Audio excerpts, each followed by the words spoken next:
அனைவருக்கும் வணக்கம். நான் ஜே லலிதா எம்ஜி. முன்பு தெரிந்து கொள்வோம் அப்படின்னு வச்சுருந்தேன். ஜே லலிதா தெரிந்து கொள்வோம்னு வச்சுருந்தேன். இப்போ ஜே லலிதா எம்ஜின்னு மாற்றியாச்சு. ஓகே, இதுதான் இதுக்கு பிறகு எனக்கு இருக்க போகிற சேனல் பேர் ஜே லலிதா எம்ஜி. ஓகே, நான் போச்சுங்க. யாரை பார்க்குறீங்களோ இந்த வீடியோவை நான் உங்களுக்கு சொல்கிறேன். ஓகே, இன்றைக்கி என்ன தலைப்பில் நான் பேச போகிறேன்னா, MH 37 கோசம் ரிமெம்பரன்ஸ் டே, 12th ரிமெம்பரன்ஸ் டே, அதாவது 12வது வருஷ நினைவு நாள். 12 வருஷம் ஆச்சு MH 37 கோசம் காணாமல் போய் வெடிச்சு செதறி இந்தியன் ஓஷனில் விழுந்துருச்சு, அல்லது இந்தியன் ஓஷனில் விழுந்து வெடிச்சிருக்கணும். ஓகே, ஸோ இப்போ அதனால் வெடித்து தண்ணியில் விழுந்ததுனால பேசஞ்சர் தண்ணியிலேயே கடல்லையே போயிட்டாங்க. மீன்கள் எல்லாம் சாப்பிட்ருக்கோம். மனுஷங்களோட அந்த MH 37 கோசம் பேசஞ்சர் இருக்காங்களே 239 பேர், அவங்களோட உடம்பெல்லாம் மீன் சாப்பிட்ருக்கோம். ஸோ இப்போ கதை இப்படி தான் இருக்கும். இந்தியன் ஓஷனில் விழுந்து அந்த பேசஞ்சர் கிடைக்கலன்னா அது எவ்வளோ நாள் சென்று, 2 வாரமோ 3 வாரமோ சென்று தான் அந்த MH 37 கோசம் உடஞ்ச பாகத்தை கண்டுபிடிச்சாங்க. அதுவும் எங்கே கண்டுபிடிச்சாங்கன்னா, ஆப்பிரிக்கா இருக்குதுல்ல, ஆப்பிரிக்காவில் யுரேனியன் ஐலண்ட்னு ஒரு ஐலண்ட் இருக்குது. யூனியன் ஐலண்ட்னு ஒரு ஐலண்ட் இருக்குது. அந்த இடத்துல தான் அந்த இடத்து பகுதியில், அந்த பக்கத்தில் தான், அந்த தீவுகளில் தான் கண்டுபிடிச்சாங்க. நிறைய உடஞ்ச பாகம் அங்கங்கெல்லாம் செதறி கிடந்திருக்குது. அந்த அந்த இடம் மடகாஸ்காரில் அந்த MH 37 கோசம் உடஞ்ச பாகம்லாம் எல்லாம் செதறி கிடந்திருக்குது. தண்ணியில் போய் எல்லாம் ஒதுங்கி கடலோரமாக சில தீவுகள்லாம் ஒதுங்கி இருக்குது. அது தன்சானியா, மொசாம்பிக், சவுத் ஆப்ரிக்கா, மடகாஸ்கார், இந்த மாதிரி இடங்களெல்லாம் ஒதுங்கி இருக்குது. MH 37 கோசத்தோட உடஞ்ச பாகம் எல்லாம் ஒதுங்கியிருக்கு, கடலோரம் ஒதுங்கி இருக்குது. ஆனால் பேசஞ்சர் கிடைக்க வாய்ப்பு இல்லை. இப்போ கடலில் விழுந்திருந்து பேசஞ்சரோட கடலில் ஏரோப்ளேன் MH 37 கோசம் பேசஞ்சரோட விழுந்திருந்தா கண்டிப்பாக அந்த பாடியை கண்டுபிடிக்க முடியாது. ஓகே, அப்படி பேசஞ்சரோட அந்த கடலில் உழுவாமல் இருந்து, MH 37 கோசம் உழுவாமல் இருந்து, அந்த ஏரோப்ளேன் பேசஞ்சர் வேறு எங்கேயாவது இறங்கியிருக்கலான்னு வச்சுக்கல, சும்மா ஒரு பேச்சுக்கு சொல்கிறேன், வேறு எங்கேயோ கொண்டு போய் இறக்கி இருக்கலாம். அதான் ஏரோப்ளைன் உள்ள தீவிரவாதிகள்லாம் பூந்துட்டானுங்களே, 2 நாட்டுக்காரனுங்க, ஈரானுக்காரனுங்க. அப்புறம் வேறு ஏரோப்ளைன் உள்ளவங்களும் இருந்திருப்பாங்க தீவிரவாதிங்க. அதெல்லாம் ஒரு பின்னணி கதை, பெரிய கதை. அது ஒரு பெரிய கதை இருக்குது. ஸோ அதனால தான் இந்த ஏரோப்ளைன் MH 37 கோசம் காணாமல் போயிருக்குது. ஓகே, ஸோ இப்போ அந்த பேசஞ்சர் இருந்து கடலில் விழுந்திருக்கலாம் பேசஞ்சரோட, ஏரோப்ளைன் கட்டு போய், அல்லது பேசஞ்சர் வேறு எங்கேயாவது கொண்டு போய் இறக்கியிருக்கலாம். வேறு எங்கேயாவது இறக்கி அந்த பேசஞ்சரை யாராவது கொன்னுட்டு அந்த ஏரோப்ளைனை யாராவது ஓட்டிக்கிட்டு அந்த இந்தியன் ஓஷனில் உழுவு வச்சுருக்கலாம். மலேசியா மேலே அந்த பிணைக்கு மேற்பக்கம் அந்த சைட்டில் அந்த வழியாக தான் அது போயிருக்குது. ஆனால் அந்த பக்கம் போகிறப்ப தான் அதோட ராடார் கருவியெல்லாம் இல்லாமல் போச்சு, கனெக்ஷன் இல்லாமல் போச்சு. அவங்களும் பேச முடியாததுக்கு ஏரோப்ளேன் உள்ளே என்ன பிரச்சனை நடந்திருக்கோம் அதுவும் யாருக்கும் தெரியாமல் ஒன்றும் பேசக்கூடாது. இது ஏதோ ஒரு தீவிரவாதிகளோட செயல் தான், கெட்டவங்களோட செயல் தான். அந்த ஏரோப்ளேனை 8ஆம் தேதி எப்படியாவது இல்லாமல் ஆக்கிடணும் அப்படின்னு யாரோ கெட்டவங்க, எங்கள் நாட்டு மலேசியாவுக்கு கெட்டவங்களாக இருக்கிறவங்க, எங்கள் நாட்டு மலேசியாவுக்கு எதிரிகளாக இருக்கிறவங்க யாரோ இதெல்லாம் பண்ணியிருக்காங்க. இதெல்லாம் பண்ணி தான் ஏரோப்ளேனு 8ஆம் தேதி 3வது மாதம் காணாமல் போச்சு. அது வந்து காணாமல் போச்சுன்னு தான் எல்லாருமே சொல்லிக்கிறாங்க. ஆனால் அது வந்து ஏரோப்ளேன் காணாமல் போய் அங்கே இந்தியன் ஓஷனில் விழுந்துருச்சு. சரி, ஆனால் பேசஞ்சராட போய் விழுந்துச்சா? பைலட்டும் அங்கே இருந்தாரா? அல்லது வேறு யாராவது ஓட்டிக்கிட்டு போய் கொண்டு அங்கே இந்தியன் ஓஷனில் இறக்கியிருப்பாங்களா? தெரியலையே. பேசஞ்சர் முதல்ல வேறு எங்கேயாவது கொண்டு இறக்கியிருக்கலாமே. இறக்கிட்டு அந்த டைமில் வந்து ஏதாச்சும் பேசஞ்சருங்களை எல்லாத்தையும் ஏதாச்சும் பண்ணியிருக்கலாம். ஏன்னா யாருமே இப்போ உயிரோடு இல்லை. ஓகே, ஏதாவது பண்ணியிருக்கலாம். வேறு யாராவது அந்த ஏரோப்ளேன் எடுத்துகிட்டு வந்து இந்தியன் ஓஷனில் ஏரோப்ளேனோட அப்படியே உழுவு வச்சு அந்த டிரைவரை யாராவது காப்பாற்றிருக்கான். கெட்டவனுங்க இருக்கானுங்கள்ல, கெட்டவனுங்க காப்பாற்றிருப்பானுங்க. ஸோ இப்போ இதெல்லாம் வந்து நம்ம சொல்ல முடியாது. பல விதமாக பல வாரம் சிந்திக்கணும். ஒரே மாதிரி எண்ணத்தோடு சிந்திக்கக்கூடாது. கெட்ட செயல்கள் எந்த ஒரு இடமா இருந்தாலும் உலகத்தில் அது நடக்குதுன்னா அதெல்லாம் வந்து நம்ம வந்து ஒரே எண்ணத்தோடு சிந்திக்கக்கூடாது, பல மாதிரி சிந்திக்கணும். ஓகே, இது வந்து பேசஞ்சர் வந்து கடலில் போய் அந்த ஏரோப்ளேன் உழுவுறதுக்கு முந்தி பேசஞ்சர் யாருமே இல்லாமல் வேறு ஆள் ஓட்டிக்கிட்டு போய் கூட கடலில் விழுந்திருக்கலாம். அது வெடிச்சு சிதறி இருக்கலாம். அந்த ஓட்டிக்கிட்டு போன பைலட்டை யாராவது காப்பாற்றிருக்கலாம். இந்த ஏரோப்ளேன் வந்து தொடர்பு விட்டு அது போய் அங்கே இந்தியன் ஓஷனில் உழுவுறதுக்கு முந்தி அது வந்து எங்கெங்கேயோ சுற்றிக்கிட்டு போயிருக்குது. ஸோ இப்போ வந்து கதை வந்து உலகம் முழுவதும் என்ன பேசிக்கிறாங்கன்னா, சிலர் அந்த ஜஹாரியா மாட்ஷான்ற அந்த பைலட்டு தான் அந்த ஏரோப்ளேனை கொண்டு போய் வேணுமுன்னே கடலில் இறக்கி இந்தியன் ஓஷனில் இறக்கி சுற்றிக்கிட்டு போய் அந்த ராடார் கருவி எதுவுமே வேலை செய்யலையா, எல்லாத்தையும் இவங்க ஆஃப் பண்ணி போட்டாங்களாம். யார்? ஜஹாரியா மாட்ஷாவும் இவன் கோ பைலட் இருக்கானே ஃபருக் அப்துல் ஹமீது, அவங்க 2 பேரும் சேர்ந்து ஏரோப்ளேன் உள்ள அந்த இது இருக்குது ராடார் கருவி, அதாவது இந்த மிஷினில் வேலை செய்யுமே ராடார் கருவி. இப்போ ஏர்போர்ட்லேருந்து ஏர்ப்ளைன் வெளியானா ஏர்போர்ட்லேருந்து கனெக்ஷன் பண்ணுறதுக்கு, அதாவது அப்பப்போ பேசிக்கிட்டு இருப்பாங்க, அதுக்குள்ளே அந்த கருவி தெரியுங்களா, ரேடார் கருவி, அது வந்து வேலை செய்யாமல் போச்சு. அதை ஆஃப் பண்ணிட்டாங்க. யார் ஆஃப் பண்ணியிருக்கணும்? ஜஹாரியா மாட்ஷ் பண்ணியிருப்பாரா? ஃபருக் அப்துல் ஹமீத் பண்ணியிருப்பாரா? இதெல்லாம் நடக்கிற காரியமா? அல்லது ஏரோப்ளைன் உள்ளே யாராவது அந்த மாதிரி பண்ணியிருப்பாங்களா? அதெல்லாம் பார்க்கணும். நம்ம சும்மா சொல்லக்கூடாது. ஏன்னா உள்ளுக்கு வந்து பேசஞ்சர் இருக்காங்க, 227 பேசஞ்சரு, அப்புறம் க்ரூ மெம்பர்ஸ் வேறு இருக்காங்க, எல்லோரும் இருக்காங்க. அதில் எவன் நல்லவன் எவன் கெட்டவன் நம்மளுக்கு தெரியாது. எத்தனை பேர் ஏறினானுங்க, அதில் எவன் நல்லவன் எவன் கெட்டவன்னு தெரியாது. நல்லவனாக இருந்தவனுங்க கூட ஏரோப்ளேனில் ஏறி இருக்கலாம்.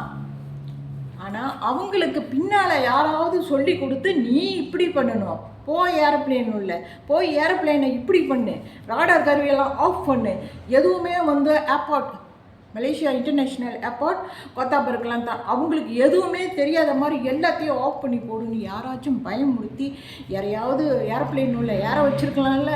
அவங்க ஏதாச்சும் உள்ளுக்கு பிரச்சனையை கொடுத்துருக்கலாம்ல.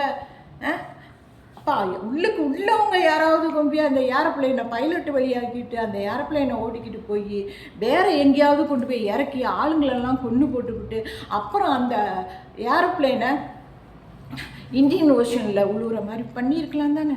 ஏதாச்சும் நடந்திருக்கிறதுக்கு வாய்ப்பு இருக்குல்ல. நான் சொல்கிறது தவறு இல்லை, இருக்கலாம்னு சொல்கிறேன் நான். இப்படி பண்ணலாம். ஆனால் ஒரே நோக்கத்தோடு தான் எல்லாருமே சிந்திக்கிறாங்க. ஏரோப்ளேன் இவர் கொண்டு போய் இந்தியன் ஓஷனில் இறக்கிட்டான்ட்டு. ஏன் வேறு யாராச்சும் கொண்டு ஏறக்கூடாதா? ஏரோப்ளேனில் எத்தனை பேர் ஏறினானுங்க? ஈரானில் உள்ள 2 பேர் பாஸ்போர்ட் இல்லாமல் ஏறிட்டாங்க. எங்கே ஏறிட்டாங்க? ஏர்ப்ளேன் உள்ள. அந்த பாஸ்போர்ட் இல்லாமல் ஏறினவங்களை ஏரோப்ளேனில் எப்படி விட்டாங்க?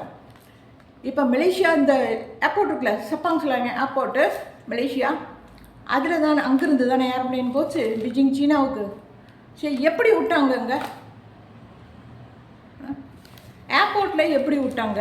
அது வந்து கொண்டு போய் இப்போ பாஸ்போர்ட் இல்லாமல் ஆளுங்களை வந்து ஏர்ப்ளேனில் ஏற்ற விடுறது எவ்வளோ பெரிய தவறு. இன்னொருத்தனோட பாஸ்போர்ட்டை பாவிச்சு 2 பேர் ஏறிட்டாங்க ஏரோப்ளேன் உள்ள. 37 கோசம் இல்லை. எவ்வளோ பெரிய தவறு. அதை பார்த்தாங்களா? யாராவது யோசிச்சு பார்த்தாங்களா? ஏரோப்ளேனில் உள்ள ஏதாச்சும் பிரச்சனை வந்திருக்கோம் இவனுங்க நாளான்ட்டு எவனாச்சும் யோசிச்சு பார்த்தானுங்களா? அந்த 2 பேர் ஈரான்காரங்க வந்து முஸ்லீம்காரனுங்க. ஸோ இப்போ இது வந்து பிலிப்பின் நாடு. அந்த நாட்டில் உள்ளவங்க கூட இவனுங்களை ஈரான்காரங்களை உள்ளுக்கு அனுப்பி பாஸ்போர்ட் இல்லாமல் ஏர்போர்ட்டில் வேலை செய்கிறவங்களையும் ஏதாச்சும் பயமுடுத்தி கூட சாப் குத்தி அனுப்பி விட்ருப்பாங்கல்ல. எல்லாம் திட்டம் போட்டு கூட நடந்திருக்கு. நான் சொல்கிறேன், எல்லாம் எப்படியும் வந்து திட்டம் தான். எல்லாத்துலேயும் திட்டம் போட்டு தான் எந்த ஒரு செயல்களையும் பண்ண முடியும். மக்கள்னா அதாவது இப்போ இந்த மாதிரி செயலை செய்கிறவங்க வந்து தீவிரவாதிகள், கெட்டவனுங்க. ஓகே, அந்த ஏரோப்ளேனு 37 கோசம் போச்சா? அது வந்து வேற ஆள் ஓட்டிக்கிட்டு போயிருக்கலாம், இல்லை ஜாரியா மனுஷன் ஓட்டிக்கிட்டு போயிருக்கலாம், பேசஞ்சர் எல்லாமே விழுந்துருக்கலாம், எப்படி வேணாலும் நடந்திருக்கலாம் சம்பவம். எல்லாம் யோசிச்சு பார்க்கணும். ஆனால் அது வந்து எவ்வளோ நாள் சென்று தான் கண்டுபிடிச்சாங்க. 2 வாரம் இருக்குமா ஏரோப்ளேன் காணாமல் போய்? 2 வாரம் 3 வாரத்துக்கு பிறகு தானே கண்டுபிடிச்சாங்க. 2 வாரம் சென்று கண்டுபிடிச்சாங்கன்னு நினைக்கிறேன். அந்த 2 வாரத்துக்குள்ளே என்னென்ன நடந்திருக்கும் அது யோசிச்சாங்களா? என்னென்ன விஷயம் நடந்திருக்கும் ஏரோப்ளேன் உள்ளன்னு யாராச்சும் யோசிச்சாங்களா? அது எங்கே போய் சுற்றிக்கிட்டு போய் எங்கே போய் இறங்கி ஆளை இறக்கி என்ன பண்ணியிருப்பாங்க, என்னென்ன மாதிரி நடந்திருக்கும், இதெல்லாம் யாருமே யோசிக்கலை. உருட்டுத்தனமாக தான் இருக்காங்க தெரியுங்களா? எவனை எங்கள் மலேசியா நாட்டில் அங்கே போலீஸ் கூட அவங்கெல்லாம் இந்த மாதிரி சிந்தனையை யோசிச்சு இந்த மாதிரி சிந்தனையில் வந்து அவங்க யாருமே வந்து திங்கிங் பண்ணதில்லை. இப்போ நான் சொல்கிறேன், சரி அங்கே கொண்டு போய் அவர் இந்தியன் ஓஷனில் அவர் தான் பிளான் பண்ணி ஜாரியா மார்ஷா இந்தியன் ஓஷனில் கொண்டு போய் அந்த பேசஞ்சரெல்லாம் இறக்கி, அதாவது ஏரோப்ளேனோட கொண்டு போய் இந்தியன் ஓஷனில் எல்லாத்தையும் பேசஞ்சரை இறக்கி ஜாரியா மார்ஷா தான் அந்த பேசஞ்சரெல்லாம் கொண்டுபிட்டு கடலில் இறக்குனா அது வெடிச்சு சதுரம். அவரு தான் பிளான் பண்ணி ஆளுங்களை கொண்டுட்டாரு, அவரும் சூசைட் பண்ணிக்கிட்டு சாகிற மாதிரி அப்படின்னு கதை வெளியாயிருக்கு. அது யார்? இந்த மதன் கௌரி இருக்கானே, இந்த இந்தியாவில் நிறைய சப்ஸ்கிரைபர்ஸ் வச்சுருக்கான் பாருங்க, ஒரு மதன் கௌரின்ற பேர் உள்ள ஒரு யூடியூப் சேனல்காரன், யூடியூபர். அவன் பேர் மதன் கௌரி. இந்தியாவில் வீடியோ போடுறாங்க. அவன் பயங்கரமான கிரியேட்டர், பெரிய யூடியூப் சேனல்காரன். நிறைய சப்ஸ்கிரைபர்ஸ் நிறையா வச்சுருக்கான், வியூவர்ஸும் நிறையா வச்சுருக்கான். சரி இருந்துட்டு போகுது, எவ்வளோ வேணாலும் வச்சுக்கிட்டோம், அதை பற்றி ஒன்றும் இல்லை. ஆனால் எங்கள் நாட்டு பைலட்டு அவர் வந்து ஜாரியா மார்ஷா உண்மையாக அவர் வந்து ஆளுங்களை கொல்லணும்னு நினச்சி கொண்டு போய் தண்ணியில் இறக்கியிருப்பார். பல மாதிரி நடந்திருக்கலாம்ல. இவன் எப்படி இந்த மதன் கௌரி எப்படி வீடியோவில் அந்த மாதிரியெல்லாம் பேசுனா அவர் ஜாரியா மார்ஷா தான் வந்து பிளான் பண்ணி பேசஞ்சரையும் கொண்டு விட்டு அவரும் சூசைட் பண்ணி சாவர மாதிரி கொண்டு போய் கடலில் இறக்கிட்டாரு. MH370 கோசம் தானே அவன் வாயாலேயே சொன்னான். இதை பாருங்க, இந்த வீடியோவை பார்த்துருங்க.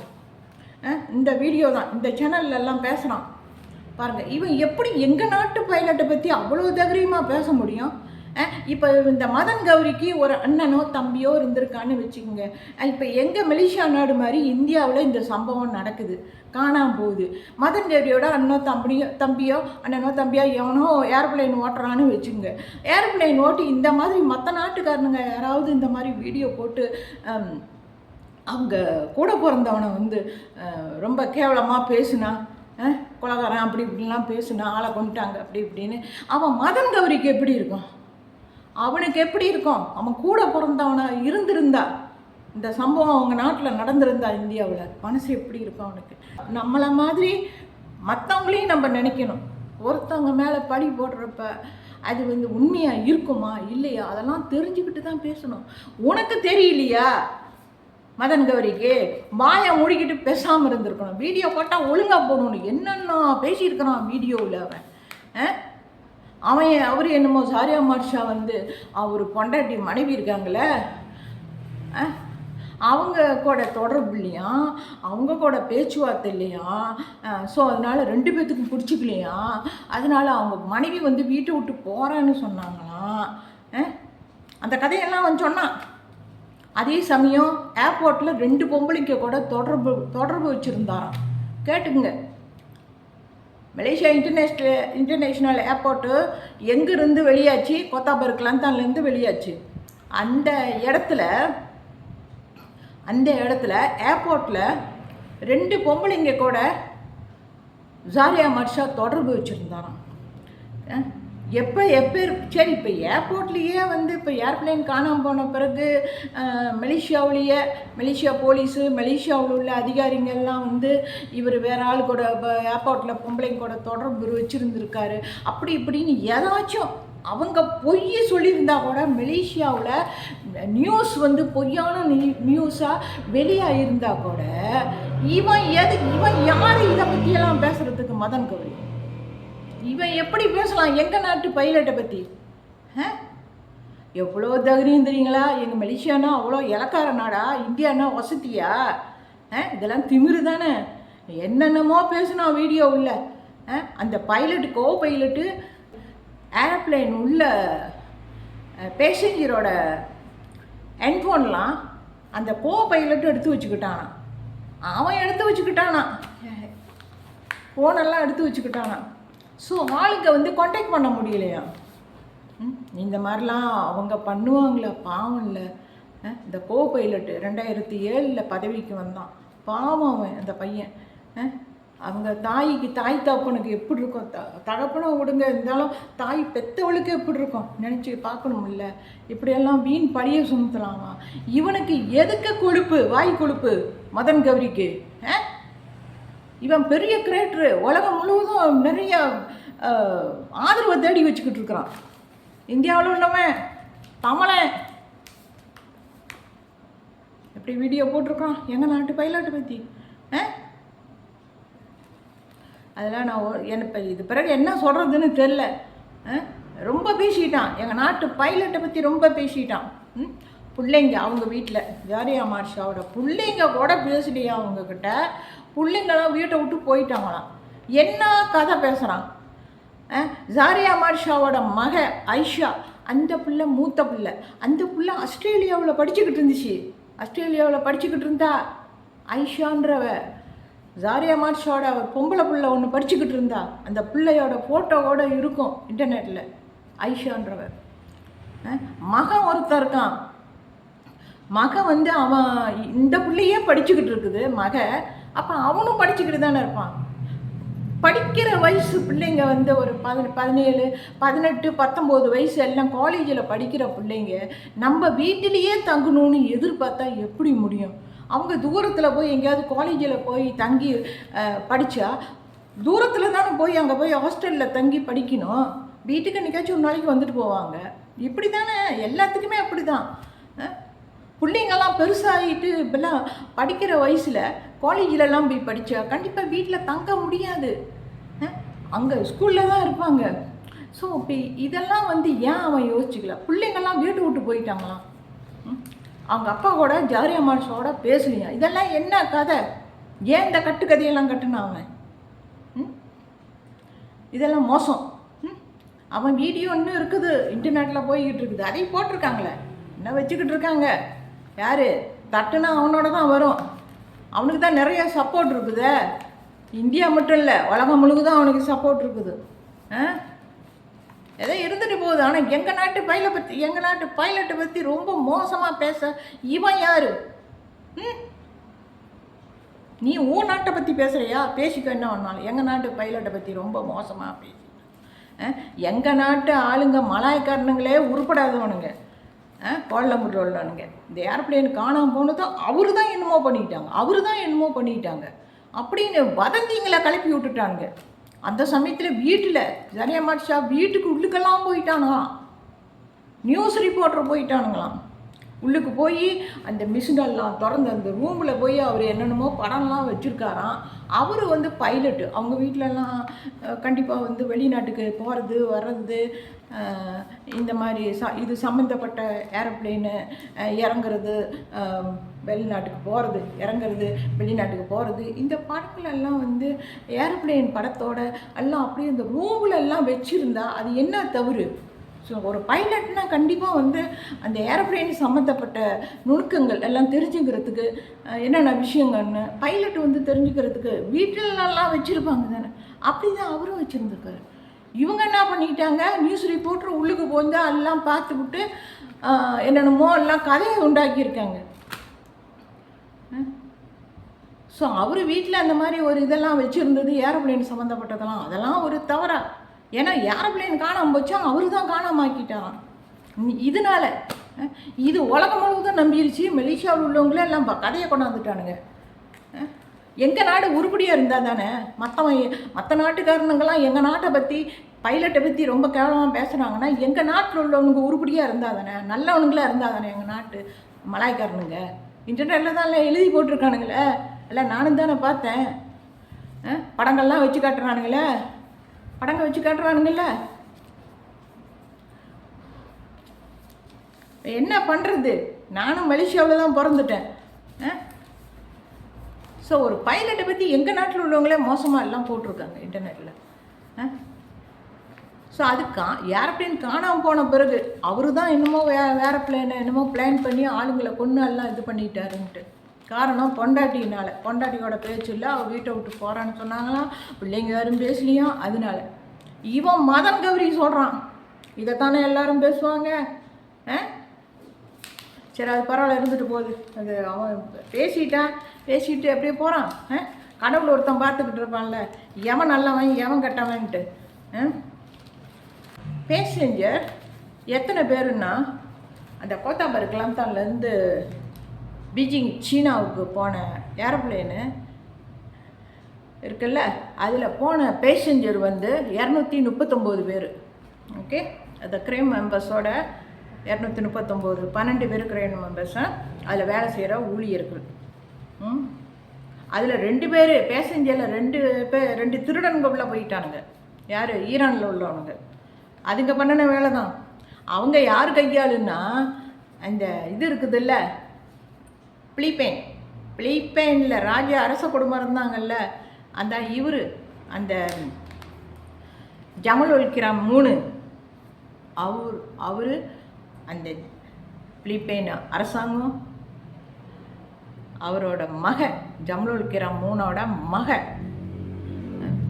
அவர் ஓகே ஜாசில் அவர் பேர்.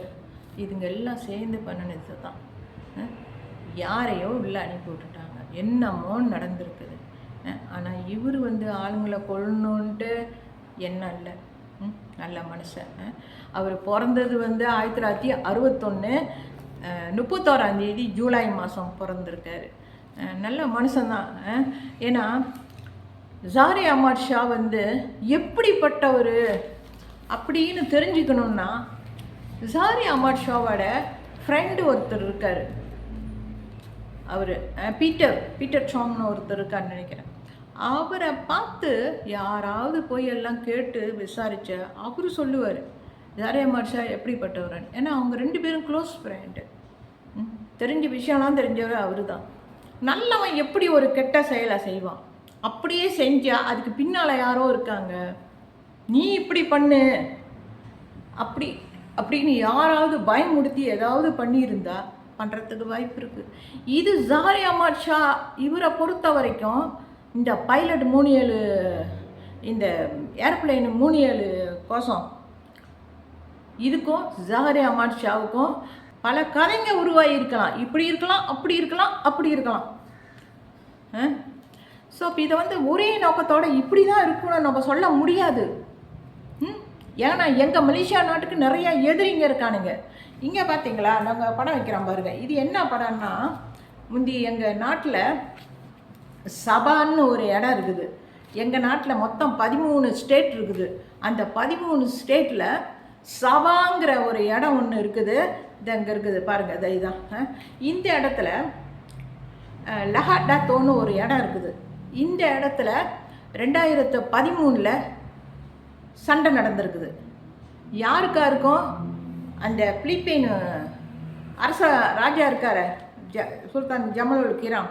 அவர் அவர் நாட்டு அரசாங்கம், பிலிப்பீன் அரசாங்கம், அந்த ஜாசியல் அவரோட இவங்க எல்லாம் ஒன்றா சேர்ந்து எல்லா பிரச்சனையை உண்டாக்கிட்டாங்க. மலேசியா அந்த இடம் சபா இடம் வேணும்னு அந்த இடத்துக்காக பிலிப்பீன் அரசாங்கம் இந்த ஜமலல் கிராம் ஆளுங்க எல்லாம் வந்து இங்கே சபாவில் சண்டை போட்டு எங்கள் நாட்டு போலீஸு இதை பாருங்க 8 பேர் இறந்துட்டாங்க. எங்கள் நாட்டு போலீஸு அந்த இடம் எங்கே வந்து சண்டை போட்டாங்க பிலிப்பீன்காரனுங்க? சபாவில் வந்து சபா இடம் இடம் வந்து நாடு இல்லை, சாரி ஸ்டேட்டு. அது வந்து எங்கள் மலேசியாவோட சபா ஸ்டேட்டு, மலேசியாவை சேர்ந்த ஒரு இடம் சபா. அங்கே தான் சண்டைக்கு வந்திருக்கானுங்க லஹடாத்தோ இடத்துல. இந்த இடம் பாருங்கள். ஸோ அப்போ அங்கே சண்டைக்கு வந்து எங்கள் நாட்டுக்குள்ளே சண்டைக்கு வந்து எங்கள் நாட்டு போலீஸை 8 பேரை கொண்டுட்டாங்க. எங்கள் நாட்டு போலீஸு 50 பேர்கிட்ட கொண்டுட்டாங்க. யாரை? அந்த பிலிப்பீன் ஆதரவாளர்கள்லாம் வந்து சண்டை போட்டாங்களே, பிலிப்பீன்காரனுங்க வந்தானுங்கள்ல அங்கே சண்டை போட சபா இடத்துக்கு 50 பேருக்கு மேலே கொண்டுட்டானுங்க. 60 பேர் இருக்கும், 50-60 பேருக்கு மேலே எல்லாம் சுட்டு கொண்டுட்டாங்க. அவ்வளோ பேர் சண்டைக்கு வந்திருக்கானுங்க. எல்லாம் கூட்டமாக சேர்ந்துக்கிட்டு தான் இந்த கூட்டம் பாருங்கள். ஜமலல் கிராம் அவனோட ஆளுங்க அங்கே பாருங்கள். இந்த இதுங்கெல்லாம் வந்து அங்கே சண்டை போட்டிருக்குதுங்க.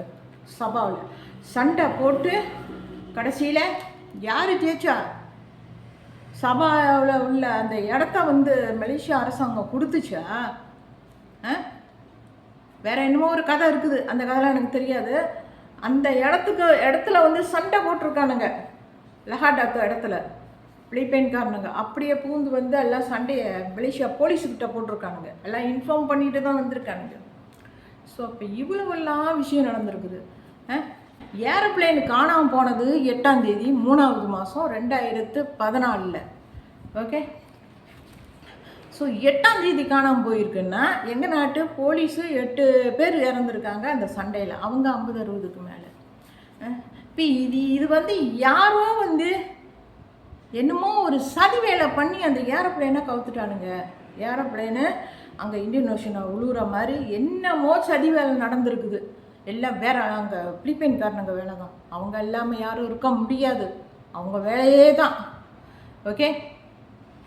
இதில் வந்து அந்த ஈரான்காரனுங்க 2 பேர் ஏறிட்டானுங்களே, அந்த ஒரு சதிகாரனுங்க அவனுங்கனாலையும் பிரச்சனை. ஏரோப்ளேனில் என்னமோ பண்ணிட்டானுங்க, உள்ளே போய் என்னமோ நடந்திருக்கு, அதெல்லாம் நம்மளுக்கு தெரியாது. ஓகே. ஸோ அப்போ வந்து போலீஸ் வந்து 8 பேர் இறந்துட்டாங்களா, அவங்க நாட்டில் உள்ளவங்க பிலிப்பீன்காரனுங்களும் 50-60க்கு மேலே இறந்துட்டாங்களா. அந்த ஆத்திரம் மனசில். அதே சமயம் அந்த சமயத்தில் 2014 எங்கள் நாட்டில் இப்போ அந்த இடம் வந்து கிடைக்கல, என்னமோ ஒரு விஷயம். ஸோ இப்போ அதில் சண்டை போட்டு பிலிப்பைன்காரங்க ஜெயிக்க முடியல, மலேசியா தான் ஜெயிச்சது. ஆனால் 8 பேர் இறந்துட்டாங்க. சரி, அந்த ஆத்திரத்தினால தான் ஏரோப்ளேன் இந்த மாதிரி போயிருக்குது.